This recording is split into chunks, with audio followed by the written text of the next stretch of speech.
Tonight, the latest in our series, Juvenile Justice, Failing Victims, Failing Kids. Minnesota's failure to provide mental health treatment for kids with violent histories has left families desperate and community safety at risk.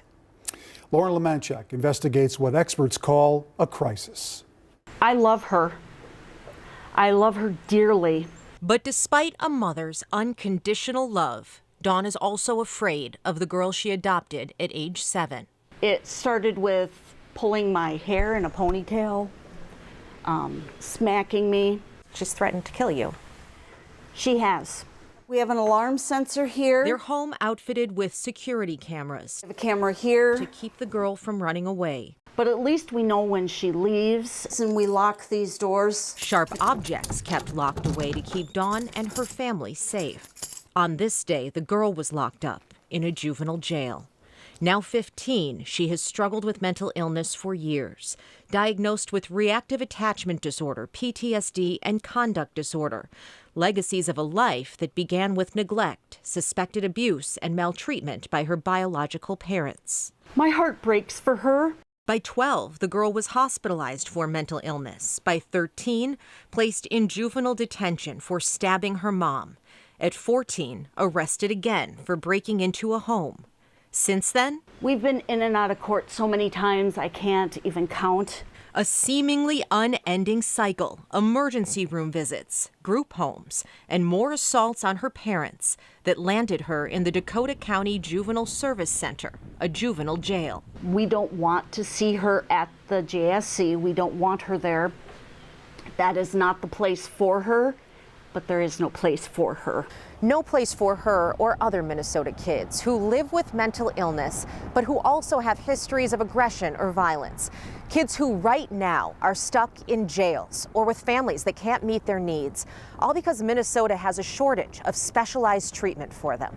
This is her room. Dawn knows what her daughter needs. Psychiatric residential treatment facility. Yes. Psychiatric residential treatment facilities, or PRTFs, offer a higher level of care and are designed for kids like Dawn's daughter. But Minnesota has only 3 of them. One is Northwood Children's Services in Duluth. That is the only one in the state that will accept her. But there's a problem. We have a 6 to 9 month wait list. It can be over a couple hundred kids at a time. This is a typical room. Northwood's CEO, Larry Pajari, started here as a counselor. He believes they can help kids like Dawn's daughter who've been rejected by most other treatment centers for their aggressive behaviors. Do you accept a lot of kids who have had aggression and violence in their past? Most of our kids are aggressive. That's why they're here. Yeah, unfortunately, probably at least 8 to 10 failed placements before they're here.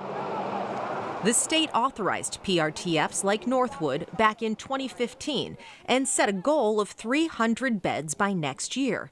So how serious is the shortage? Right now, there are just 46 staffed beds, and none of them are in the metro. We're seeing a real absence of workforce right now. Nikki Farago of Minnesota's Department of Human Services blames staffing, not only for the lack of PRTFs, but for another facility failing to meet kids' needs.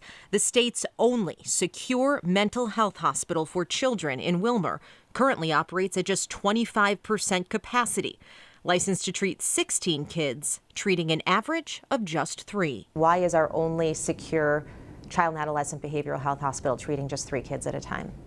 It comes back to workforce. These are incredibly high need, acute cases, and that means that we need highly skilled, highly specialized staff that also care about kids. At-risk kids who are being left behind. Right now, we know that we need more beds. We know that we need an increase in providers. The state really needs to find ways to fund it.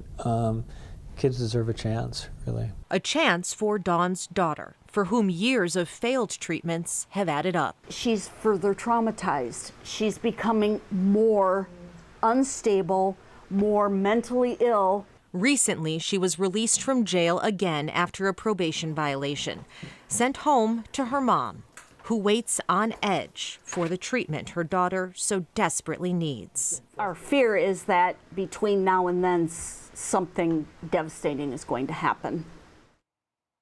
As of today, Dawn's daughter is still on a waiting list. Dawn says that her daughter has run away several times and they worry she could harm herself. So what can be done? Mental health advocates want lawmakers to fund treatment centers for aggressive kids in the metro. And there is a push to require private insurance to cover PRTFs, something that would make them more financially viable. For KARE 11 Investigates, I'm Lauren Lemanchek.